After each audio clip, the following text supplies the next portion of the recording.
오늘 말씀은 예배 3의 시작과 마지막이라는 제목으로 말씀을 증거하도록 하겠습니다.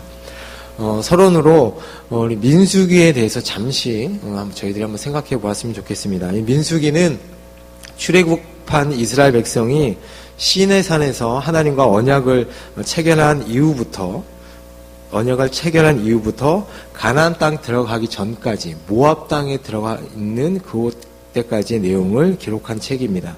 그래서 민수기 10장 11절에 보면 출애굽 2년 20일에 시내 광야에서 출발하게 됩니다.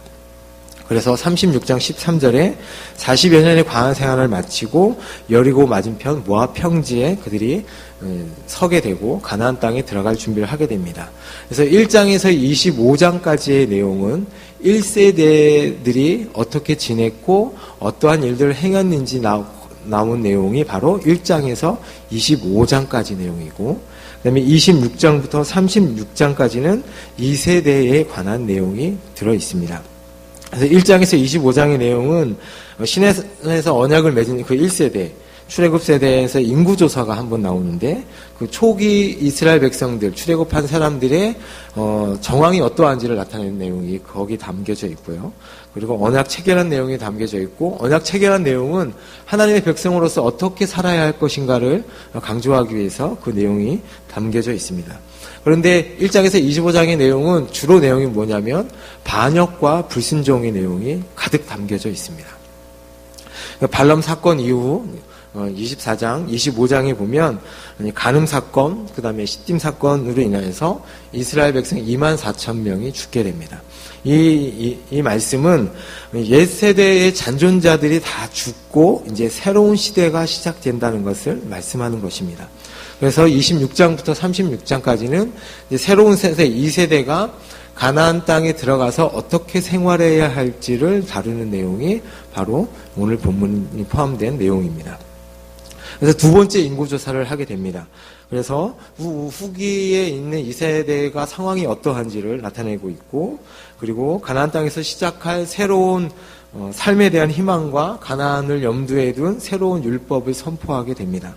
그래서 거기 안에는 여인들이 상속받는 문제, 그다음에 어떻게 가나안 땅을 지배할 지도자가 누구를 선정할 문제, 그리고 땅에서 반드시 지켜야 할 제사 규정 등이 그 안에 포함되어 있습니다. 서원 문제도 그 안에 포함되어 있고요. 이제 가나안 땅에 들어가기 위해서 마지막으로 준비해야 할 사항들이 26장부터 마지막 장까지 포함되어 있다고 생각하시면 됩니다.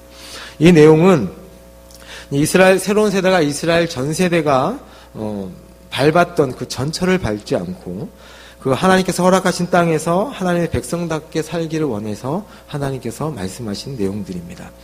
그래서 26장에서 30장까지, 26장에서 36장까지가 아닌 26장에서 30장까지는 그 인구조사를 필두로 해서 새로운 세대들에게 땅을 얻기 전에 해야 할 지침들을 확실하게 구체적으로 말씀하고 있습니다.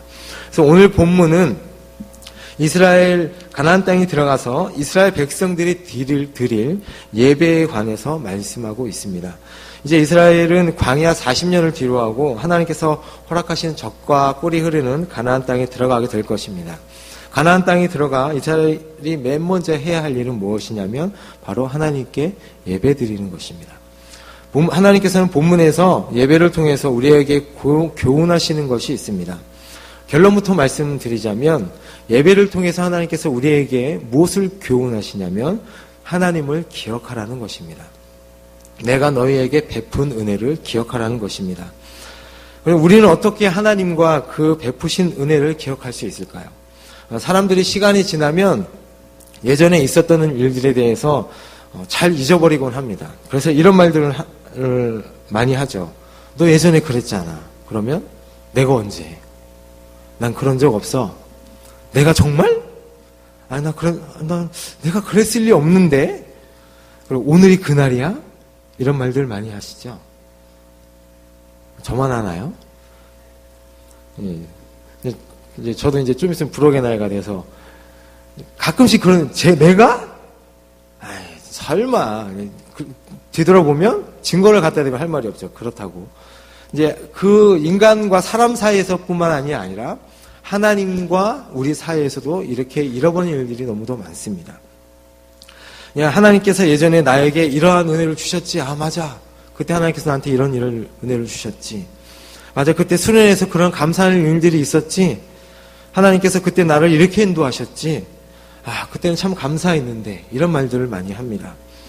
근데 우리는 많이 까먹죠. 그 이유 중에 하나가 뭐냐면 시간이 지나가면서 하나님의 은혜에 대한 것이 너무 당연하게 생각되고, 그 다음에 믿음 생활이 습관이 되어지면 처음 가졌던 그 신앙의 뜨거움과 감사한 일들을 잊어버리고 살게 됩니다. 또 다른 이유 중에 하나는 저희들이 너무 바쁩니다. 너무 바빠서 그것들을 잘 기억하지 못할 때가 너무도 많습니다. 그래서 우리가 잃어버리지 않기 위해서 하는 장치가 달력에 동그라미를 치거나 핸드폰에 알람을 알람을 정해놓거나 그런 일들을 하게 되죠. 구약 이스라엘 백성이 하나님과 그 베푸신 은혜를 잃어버리지 않도록 하기 위해서 하나님께서 어떠한 장치를 주셨는데 그게 바로 제사와 절기라는 것입니다. 그 기억의 장치는 매일, 그리고 매주일, 매달, 매년 시간 사이클로 반복되게 하셔서 그것을 기억하게 하시는 것입니다. 그래서 이때가 되면 너희는 이것을 기억해라. 이때가 되면 너희는 저것을 기억해라 라고 말씀하시는 것입니다. 본문에서 하나님께서 명하신 제사가 언제 행해졌는지 하나씩 보도록 하겠습니다. 첫 번째는 매일 드리는 제사가 있었습니다. 본문에 나와 있는 상번제라고 하는 제사인데, 이 제사는 오전에 한 번, 저녁에 한 번 하나님께 제물을 잡아서 제사를 드렸습니다. 또 하나는 우리가 잘 아는 안식일에 제사를 드렸고, 또 하나는 매달 첫 번째 초하루, 그 다음에 월삭이라고 하는 제사를 드렸습니다. 그런데 여기서 저희들이 주목해서 봐야 될 것은 매일매일 일주일 동안 1일부터 7일까지 다 제사를 드렸는데 안식일에는 몇 번 드렸을까요? 안식일에 상번제와 안식일에 드리는 안식일 제사를 2번을 드리는 겁니다. 그러면 그날에 월삭 제사까지 포함이 되면 그날에 3번 제사를 드리는 겁니다.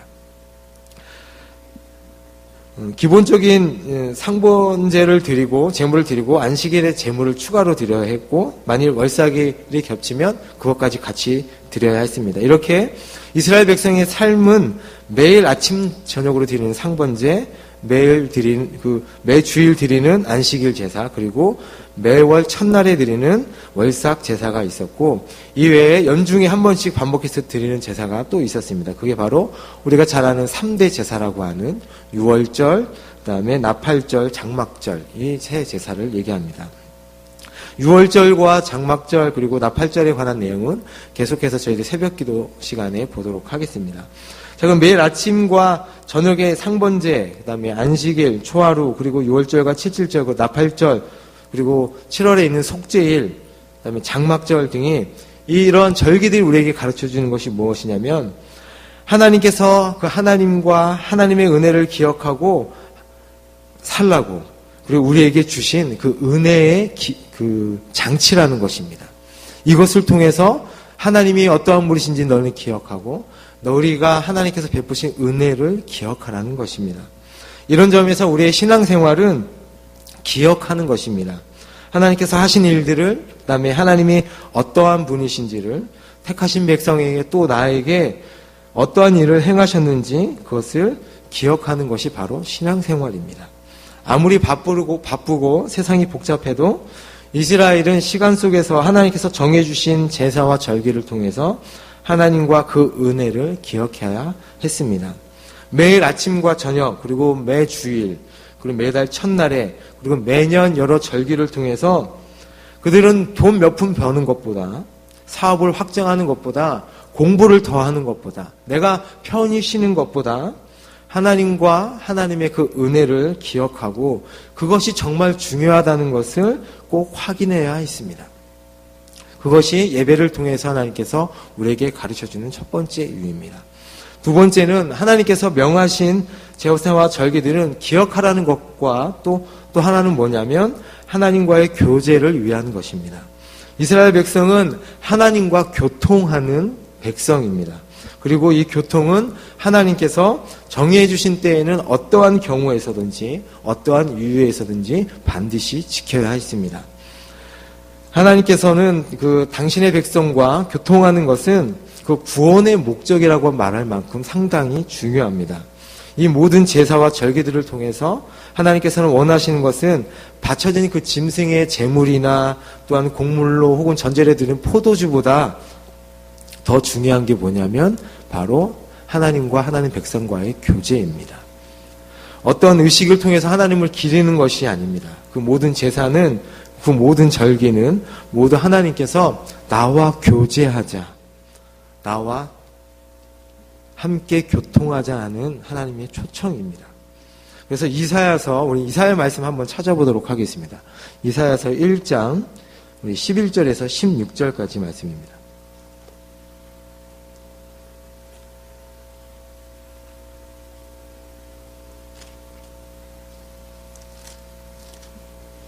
이사야서 1장 11절에서 우리 16절까지 한 절씩 교독하도록 하겠습니다. 11절에서 16절까지 여호와께서 말씀하시되 너희의 무수한 재물이 내게 무엇이 유익하뇨? 나는 순양의 번제와 살찐 짐승의 기름에 배불렀고 나는 수송아지나 어린 양이나 순념소의 피를 기뻐하지 아니하노라.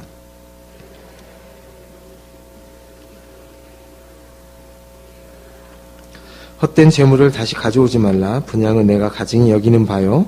월삭과 안식일과 대회로 모이는 것도 그러하니 성회와 아울러 악을 행하는 것을 내가 견디지 못하겠노라.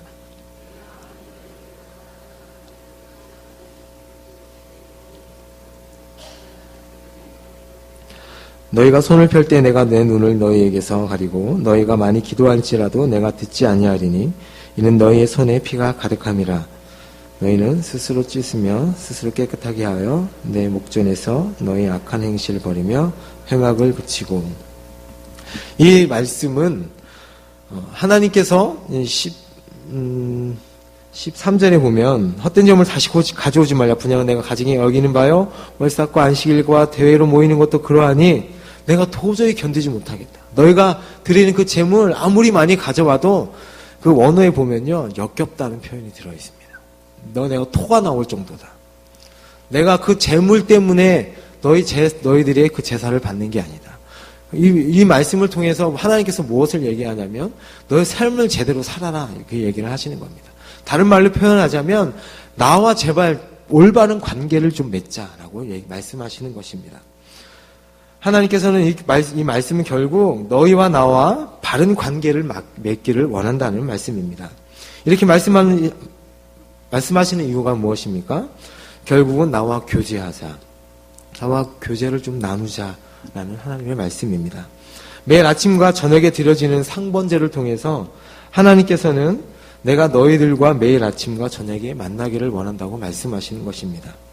오늘 본문의 28장 2절에 보면 하나님께서는 그들이 드리는 그 재물이 넘치도록 내가라는 말을 3번이나 말씀하십니다. 이것은 하나님께서 실제로 무엇을 잡수시는 것이, 먹는 것이 아니라 제사와 절기가 한 상에 앉아서 그 백성과 함께 먹고 마시는 그 교제를 뜻하는 것입니다. 하나님께서는 자기 백성과 이것을 통해서 교제하기 원한다고 계속 말씀하시는 것이죠. 그런데 우리는 아침과 저녁에 그 잠깐의 교제도 싫어서 그냥 넘길 때가 너무도 많지 않습니까? 하나님 저 바빠요. 요것만 끝내고 저 이 집안에 일이 있어서 나중에 하면 안 될까요? 하는 이유로 하나님과의 교제를 뒤로 미루고 있지 않습니까?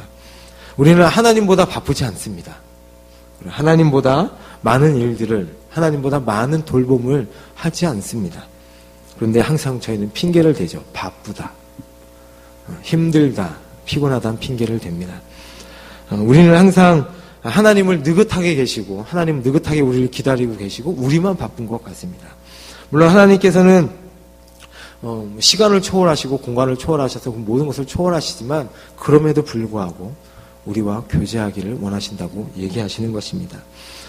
그런데 피곤하다는 이유도 바쁘다는 이유로 예배를 형식적으로 그리고 시간만 때우고 가는 그런 예배를 드리고 있지 않은지 저희들은 한번 생각해 봐야 합니다. 예를 들어서 사랑하는 사람과 교제를 나눈다고 커피숍에 앉아 있습니다. 한 사람은 계속 얘기합니다. 자기야, 오늘 점심 뭐 먹었어? 밥.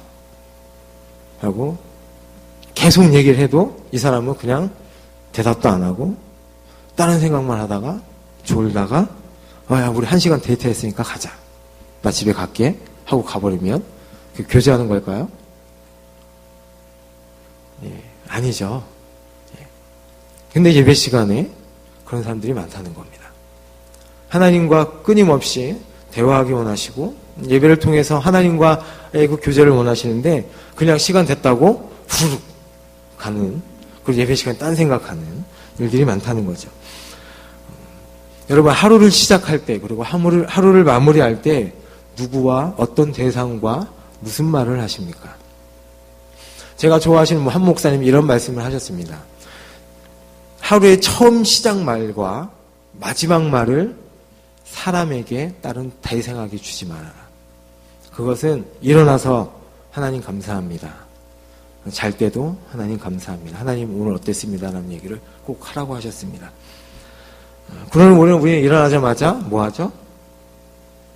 이거 아시죠? 이거 뭔지 아시죠?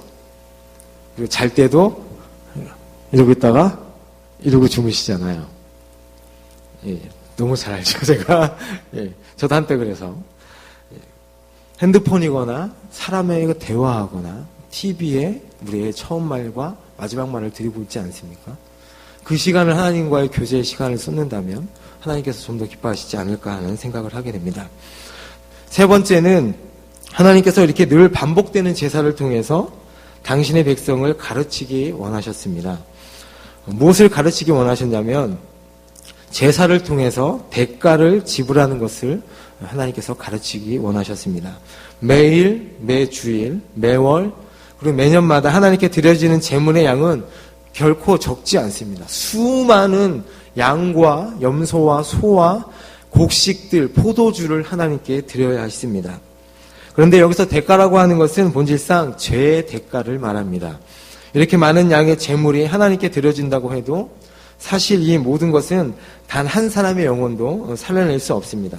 그들은 이 제물을 드리면서 드려질 때마다 자신들이 죄인인 것을 알아야 했고 자신들을 구속할 수 있는 가치가 있는 대속물을 바라봐야만 했습니다. 그 대속물을 기다려야만 했습니다.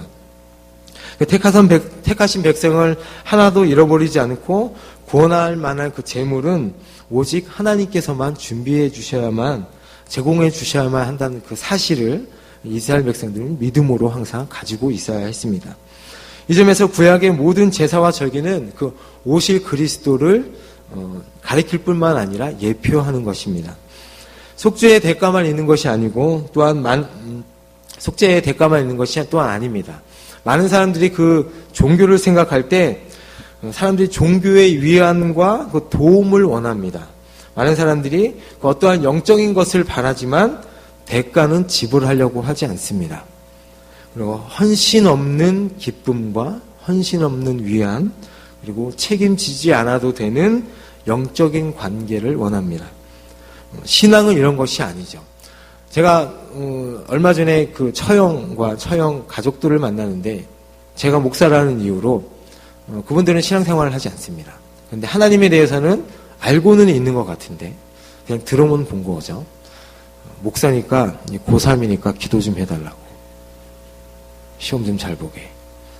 제가 거기서 이걸 어떻게 얘기해야 되나, 사실대로 말하자면 상처받을 것 같고 그냥 열심히 하면 돼 이렇게 얘기를 했는데 자기는 뭔가를 헌신하지 않으면서 대가를 바란다는 거죠. 신앙은 이런 게 아닙니다. 이러한 태도는 결단코 신앙의 자리에 들어올 수 없습니다. 이스라엘 백성이 거룩하신 그 하나님과 그 언약 관계를 유지하려고 한다면 그들은 거룩해야 있습니다. 죄를 버려야 했고 또한 그것은 대가를 지불한다는 것을 배워야 했습니다. 대가를 지불하지 않는 신앙은 온전한 신앙이 아닙니다. 오늘날에도 많은 사람들이 그런 얘기를 합니다. 헌금 뭐가 필요하냐? 교회에 가야 되냐? 집에서 예배 드리면 되지 않냐? 그리고 예배 일주일에 한 번만 드리면 됐지. 주일날도 한 번만 드리면 됐지. 그것이 무엇이 필요하냐? 라고 얘기합니다. 그러나 분명히 알아야 합니다. 하나님께서 구약 백성들에게 분명하게 희생적으로 제물을 드려야 한다는 것을 친히 가르쳐 주셨습니다. 그것을 또한 제도로 정하셨다는 것입니다.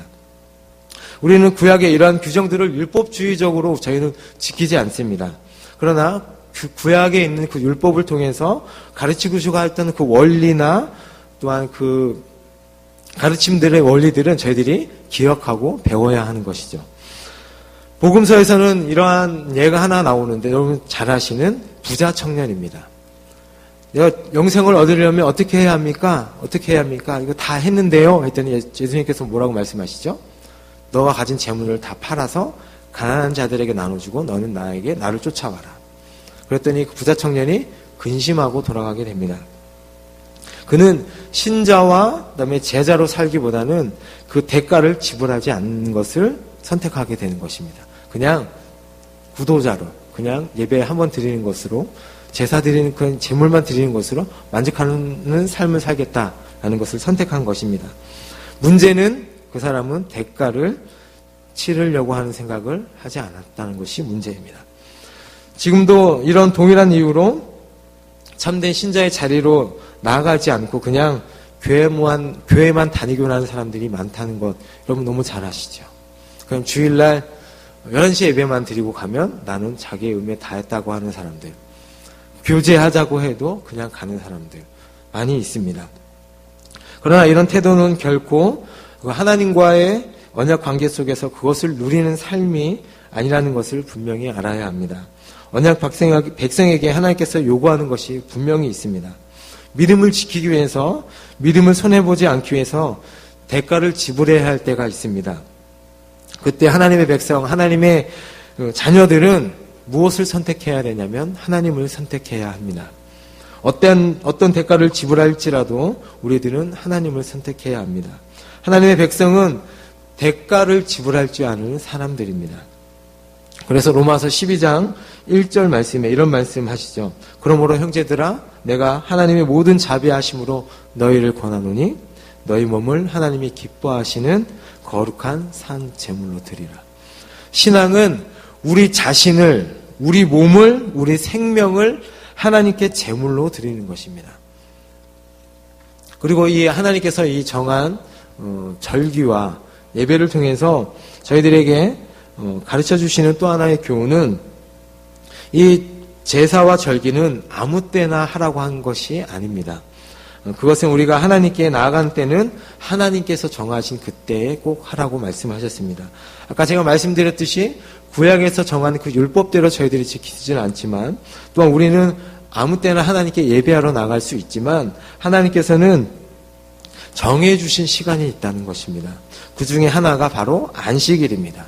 이 안식일은 주님이 부활하신 이후에 그 부활한 그 날을 기념으로 저희들이 주일로 지키고 있습니다. 주의 백성이 한자리에 모여서 함께 하나님께 감사하고 찬양하고 영광을 돌리는 바로 그 주일이 상당히 중요하다는 것입니다. 구약 백성은 자기 마음대로 자기가 정한 때에 하나님께 나아가지 않았습니다. 하나님께서는 모든 시기와 때를 정해 주셨습니다. 그래서 그들의 일상과 삶은 하나님께서 정해 주신 날을 기준으로 돌아갔습니다. 그 날을 중심해서 그 날을 중요하게 여겨서 다른 일들을 다 나중으로 미루었습니다. 이것은 어떻게 보면 하나님의 백성으로서 당연하고 합당한 태도였습니다. 이런 점에서 우리는 우리 신앙생활의 한 단면을 비춰볼 수 있죠.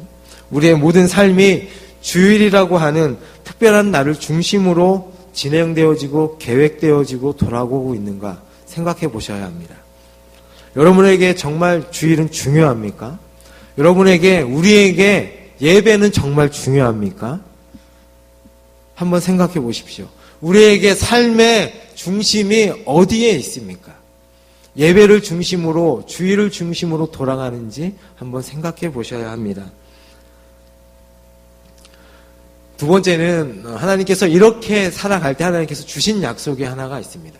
이렇게 많은 제물을 드리라고 했을 때, 가나안 땅에 들어가서 매일, 그리고 매 주일, 매 달, 매년 이렇게 드리라고 했을 때 이스라엘 백성들이 하나 걱정하지 않았을까요? 그 많은 재물을, 그 많은 그 양들을, 가축들을 어떻게 준비해야 할까?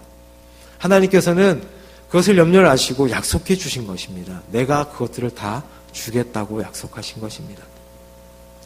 그래서 이스라엘 백성들은 그것을 기억해야 하는 것입니다. 오늘 우리 말씀을 통해서 다시 한번 처음부터 생각해 보도록 하겠습니다. 우리는 기억하고 있나요? 기억하고 계십니까? 일상의 분주함 속에서 하나님께서 주신 말씀과 그 신앙의 모든 것들이 우리의 바쁨 때문에 다 이렇게 묵살되어지고 이렇게 묻어져 버리고 생각되어지지 않고 그렇게 살아가고 있습니까?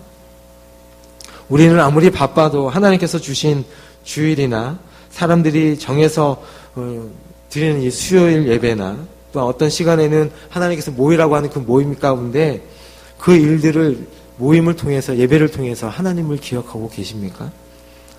만일 우리에게 주일과 예배가 없다면 한번 생각해 보십시오. 우리가 하나님을 기억할까? 하나님께서 우리에게 베풀어 주신 그 은혜를 기억할 수 있을까? 생각해 본다면 아마 저희들은 그렇게 살지 않을 것입니다. 그래서 우리에게 주일은 상당히 소중합니다. 예배가 너무너무 소중합니다.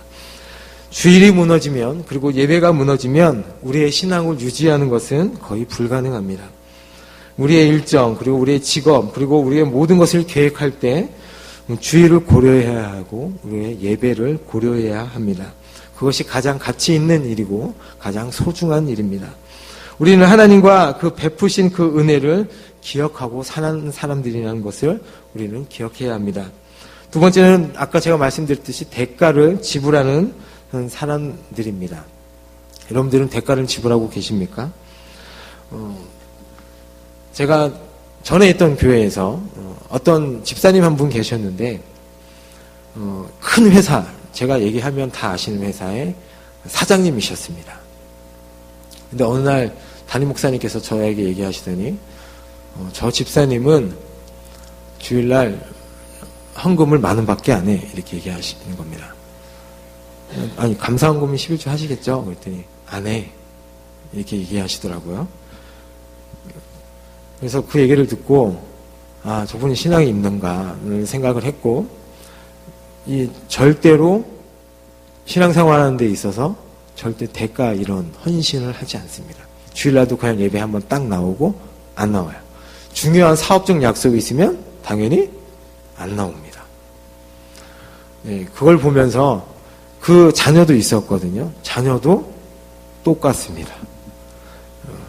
이거 제 얘기를 말씀드리는 건 뭐냐면, 우리가 신앙생활 하면서 하나님의 백성이라고 하면서 헌신하는 것들을, 대가를 지불하는 것들을 자녀들에게, 다음 세대에게 가르쳐야 된다는 것입니다.